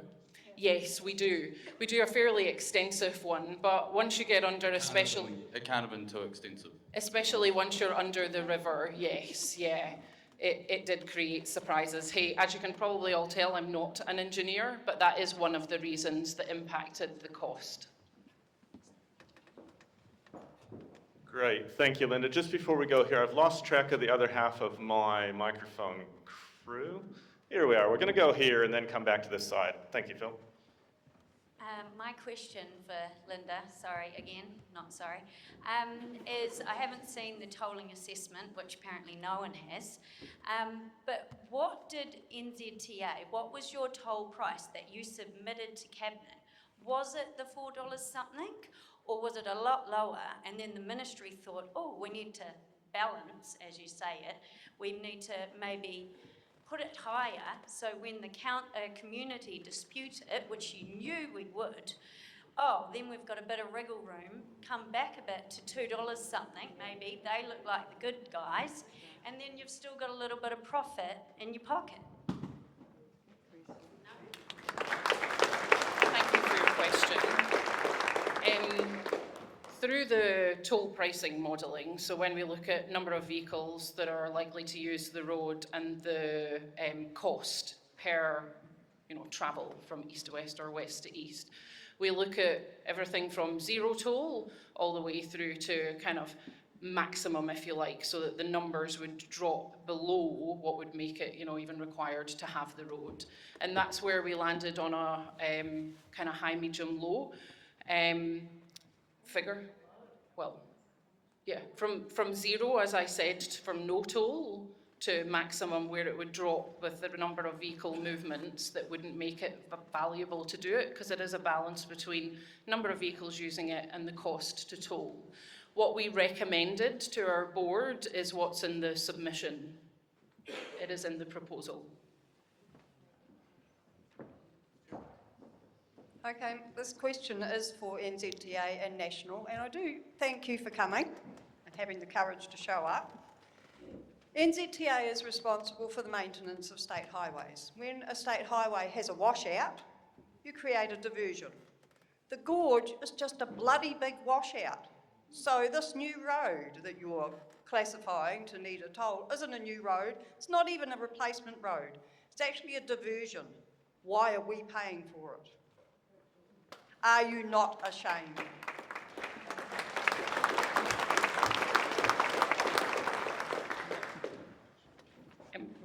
We're required to follow this process. The definition of a new road is governed under the Land Management Transport Act, and just to be really clear, that's under section 46, and a new road can be defined as new until it's been opened to the public.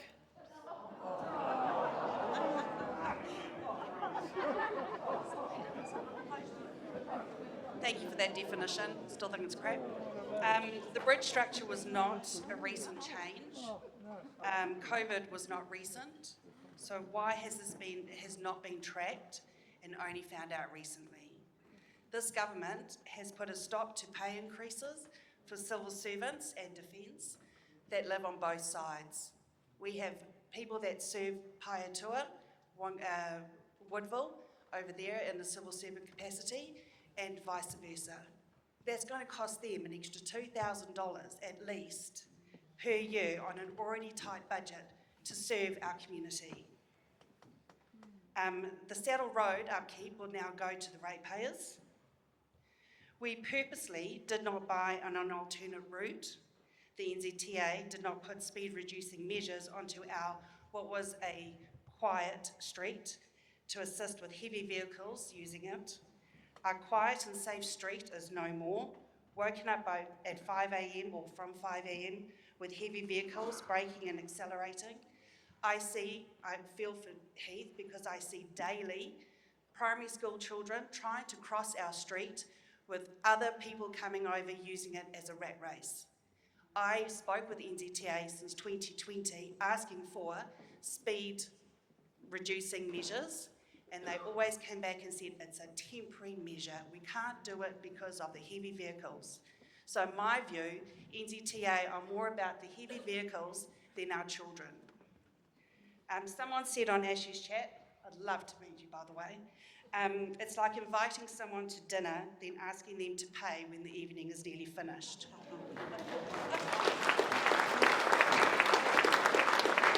My question is, what is deemed acceptable as an alternate route by NZTA?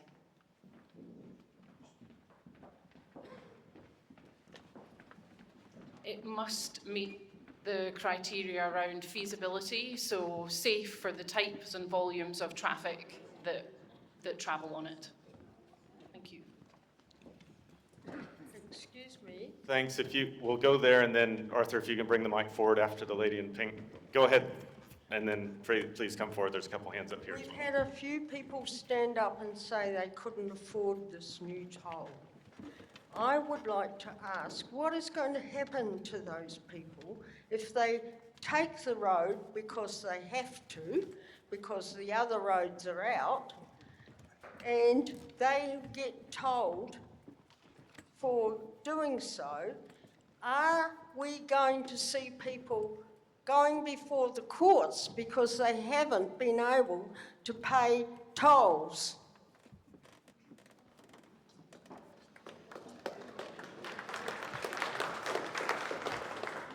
In a situation where both of the alternative roads are not accessible, so if there was a significant natural disaster, touch wood, and neither the track nor the saddle was available, the decision can be made to utilise Te Ahua Turanga without the toll, so that it would be available. If, however, there were road users that were going to, on their daily day-to-day business, use the toll and not pay, there is we can look at infringement enforcement and debt collection for that.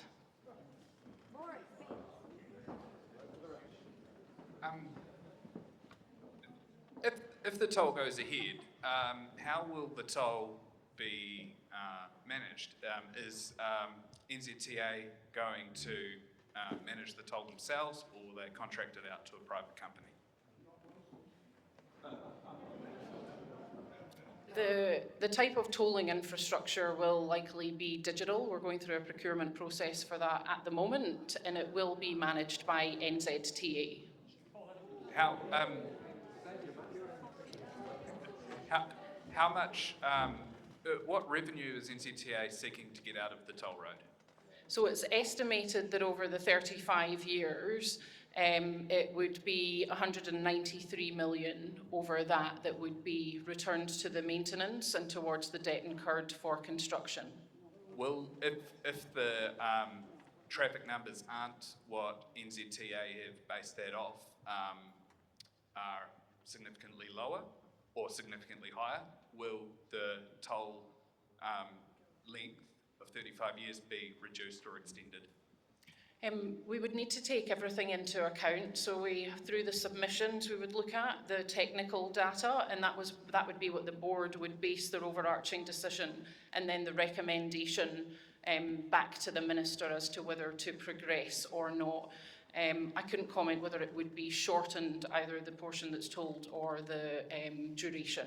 But just for 1 point, we are out for proposal on 3 tolls, not only Te Ahua Turanga, in terms of the infrastructure.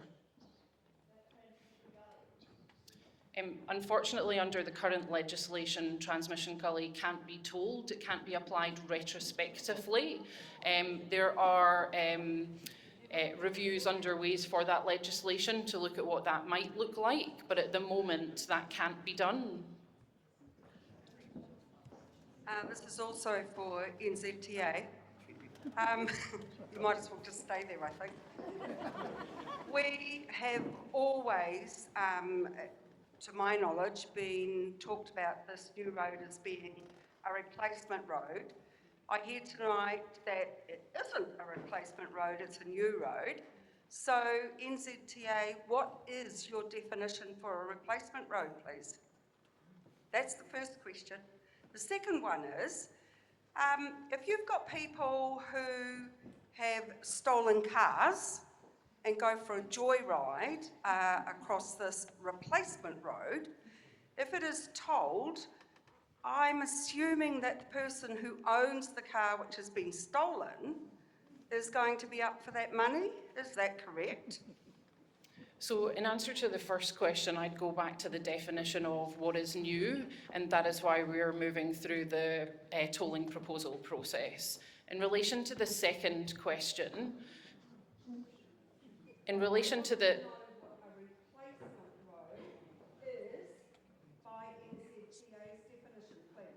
I'm going to go back to my answer around what a new road is. We are required for new roads to do that.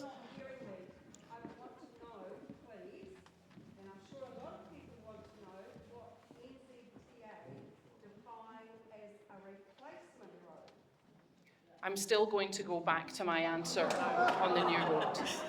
In the business case for Te Ahua Turanga, it was always a replacement road. It magically became a new one with the tolling policy.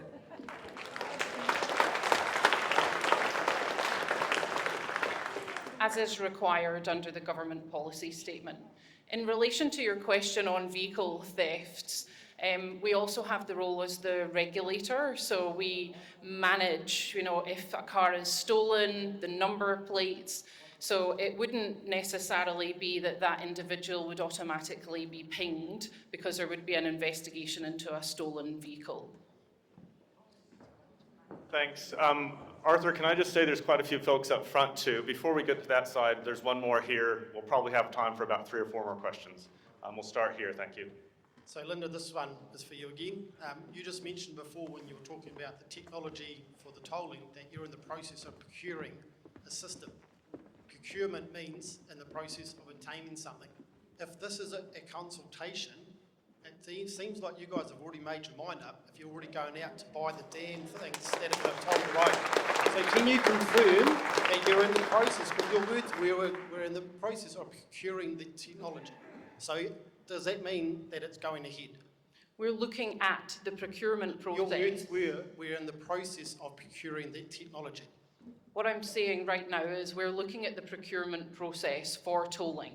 So there are 3 out at the moment for consultation for tolling, and there undoubtedly will be more because of the roads of national significance, which are quite clearly indicated in the government policy statement that all will be assessed for tolling. So it would be good business practice for us to begin to look at what would be required to scale up toll roads right across the country. So no, it's not a disingenuous process. So the current tolling equipment that's used on the Turanga bypass, is that not already up to speed?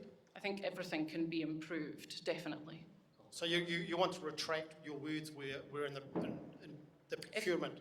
If I'm saying that we're looking at the procurement of technology to support tolling. You should be a politician.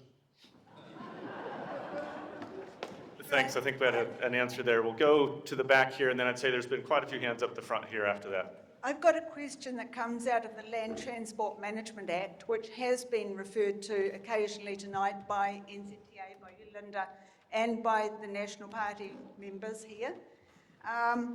Section 48, Part 1, says the Minister must not recommend the making of an order in council under Section 46.1, which is about decisions on tolling, unless he or she is satisfied, and Part B is with the level of community support for the proposed tolling scheme in the relevant region or regions. And that is a requirement. How much support in the region do they have to decide that they will toll this road?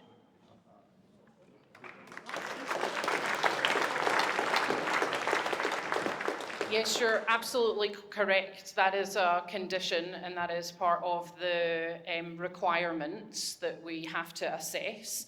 The Minister has to be satisfied that the consultation process has been adequate and has been transparent. And it's, he has to be able to determine that it's enabled the road users and the communities to have their voice so that they can weigh up the technical along with the wider opportunities and impacts of tolling. Excuse me, it says how much he has to be satisfied with the level of community support. Not to do with anything about whether it's feasible or not. Community support for it in the region.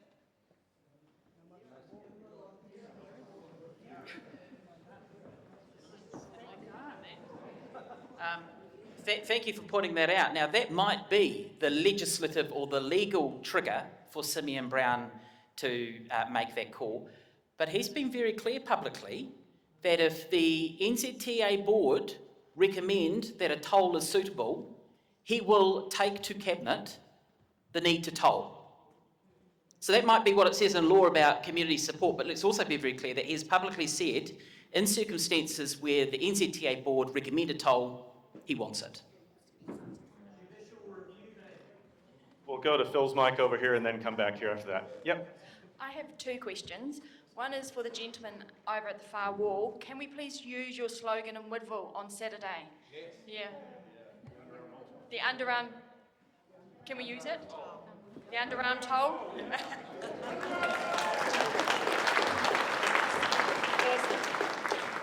And my second question is actually to Tangi. the board recommend and are dumb enough to do it, and there is a toll put on place, at the next election, when Labor gets in, and when you become Transport Minister, what are you going to do about that toll?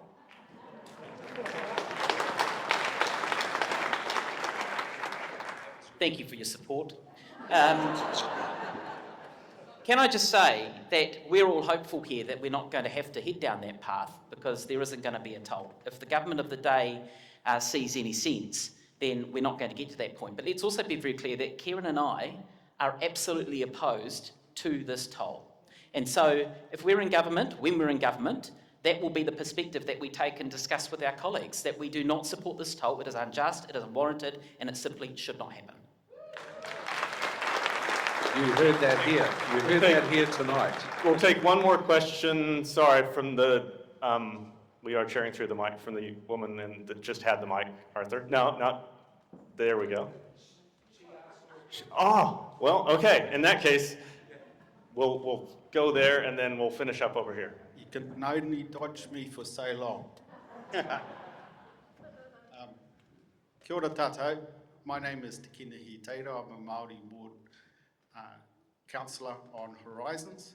Our leader said that we should do an assessment on the back of an envelope, so I've had a go at doing that.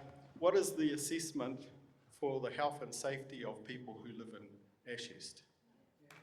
No. Number two, what is the assessment of the time, the effort, and the problems that people have had to put into putting up with waiting all this time for this road? Given that the heritage of Te Ahua Turanga has been gifted, and we all know it's been gifted because it goes across Māori land, Parahaki Island. Now, there might be problems with that, but someone didn't do the job properly when they assessed how far they would have to go down into a river. Now, the other part of the heritage assessment is Te Ahua Turanga is a sacred mountain to Rangatane. And they had to give up that for this road. So those are two of the assessments, but the question part, better put a question in there, because I've been taught how to ask questions. The question is, trucks are going to use this road. Those trucks that are coming up this coast on the west side will have to go over 2 tolled areas. What impact will that have on the amount of trucks, the commercial value for that, on anything that goes with tolling both parts? Okay? That'll do for now. Kia ora.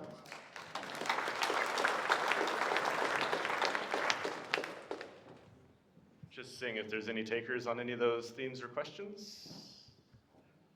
Don't appear to be. Thank you, though, for the comments and the questions. We'll have one final question. I'm just going to apologize to people that we haven't gotten to, but we're almost on 9 and we'll need to break. Just to the lady here, thank you. This is a question for Linda. Just as a point of clarification, the new legislation has come out this year that new roads have to be assessed for tolling. So, put your mic up. Sorry, can you please explain that the road that we have that is being built and nearly completed was contracted and started years ago, and you've just explained that Transmission Gully can't be tolled because it's retrospective. So this contract was started retrospectively before the change in legislation. Why is this road now open for an option to be tolled when it was contracted in good faith years ago and almost completed? So just to be really clear, the legislation hasn't changed. It's the government policy statement for transport that provides a direction to NZTA to assess all new roads, so roads that are not yet open, for tolling feasibility. So when this GPS has come in, transmission gullies already got the cars going over it. So at this stage, it is not eligible for assessment for tolling and for a toll to be on it. That may or may not change in the future, but that's why we're able, because Te Ahua Turanga is not officially open, it doesn't have cars moving on it, that we are able to assess it for tolling. And I just want to clarify that Transmission Gully was assessed for a toll road, and according to the NZTA documents, it says our assessment showed that tolling the road would likely result in more drivers choosing to use the coastal route, so the current State Highway 1, which would compromise the safety, environmental and access benefits which the new road will deliver.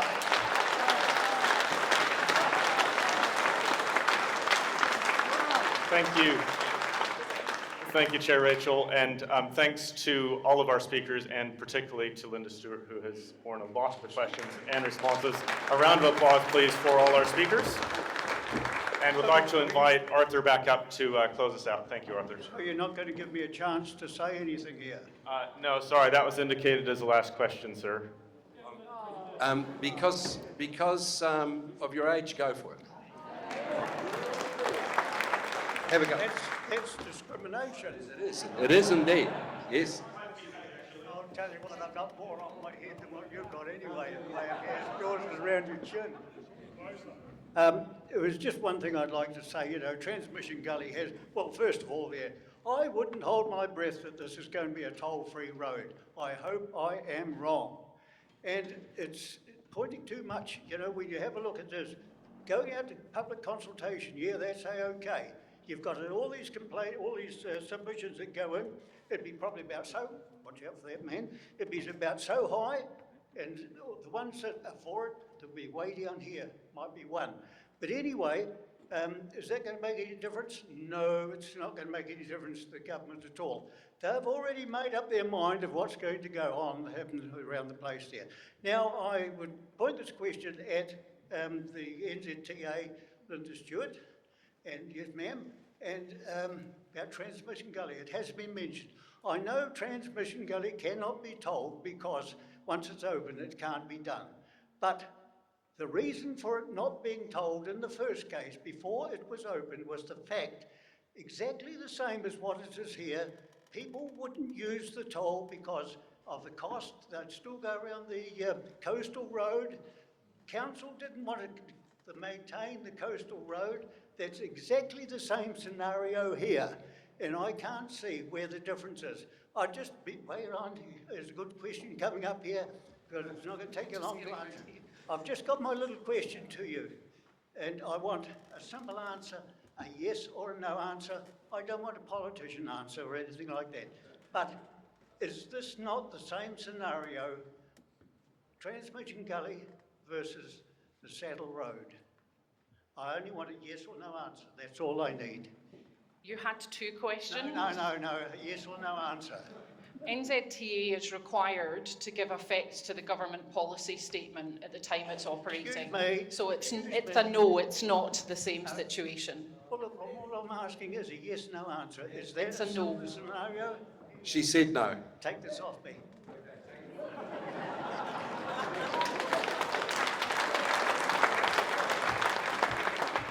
Right, publicly, I would like to invite Mr. Simeon Brown to come and ride a horse with me on Saddle Road. And I would like to publicly invite Simeon Brown to come and ride a bike over Saddle Road with me. And I would like to publicly invite Simeon Brown to come and drive a truck over Saddle Road with me. I really would like him to do that. I would be happy to do that with him. Oh, absolutely, down Salisbury Street. Listen, thank you everyone for coming along. It's been amazing. There's been over 350 of us here today, and we really appreciate Ashhurst turning out. I think the most important thing is that we've learned tonight is that this is an underarm toll. And I just want to hear that from you. Let's just say that together. Underarm toll, underarm toll, underarm toll. Thank you very much, everyone. I'd like to invite Wiremu to come up with a closing karakia. Thank you very much, Wiremu. It's good being a peacemaker. I'm glad we beat the Aussies on Saturday anyway, so there. What an evening. What we've learned, what Maori have known for a lot of years, is the government speak with a forked tongue. And it's happened big time to us. What I've enjoyed tonight is that I see Māori and non-Māori working together. And to me, that's great. Let's close in prayer. Almighty God, I thank you, Lord, for each and every person here. I thank you for this country of ours. Thank you, Lord, that you watch over the people that live especially in Ashhurst.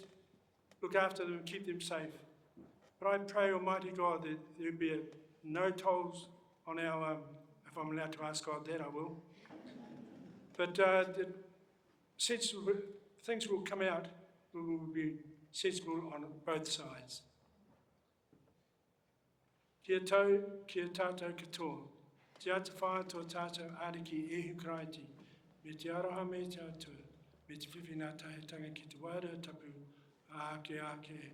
Amine. Short version. Kia we, kamate ahau. E hine hoki mai rā. Short version. Kia we, kamate ahau. E hine hoki mai rā. God bless and have a wonderful drive home.